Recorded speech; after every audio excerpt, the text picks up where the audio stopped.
Hello, good morning mga ka-garden. Ayan po, pinutol po natin yung ating malunggay kasi po ang bilis niyang tumangkad. Ang tangkad po niya, mabilis. Ayan. Ayan po yung ating sili. Ayan. Maganda po yan na sili. Maanghang po yan kahit ganyan lang siya. Maanghang po talaga siya. Pwede na siyang pangpalit sa kulay green na maanghang. So, ayan po yung ating luya. Ayan po, madami na siya. Ayan. Nakakakuha na po ako dyan.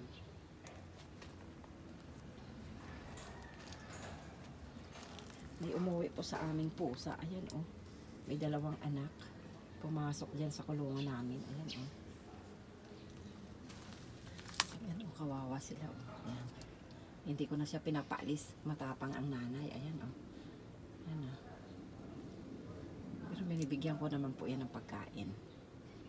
Ayan. Kawawa naman. Ayan yung mangga na maliit. Ayan. Ayan na po yung mga ano ko, mga halaman ko. Ayan. Hindi na sila maganda kasi nilipat sila sa ano eh, pasok. Ayan. Yung iba maganda naman.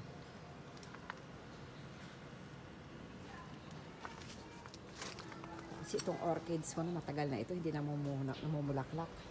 Kinain kasi yan ng kambing eh.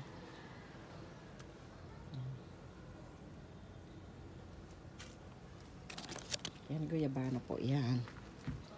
Saka yan. Yan, sumali pa yung kamote dyan sa snake plant na yan. Oh.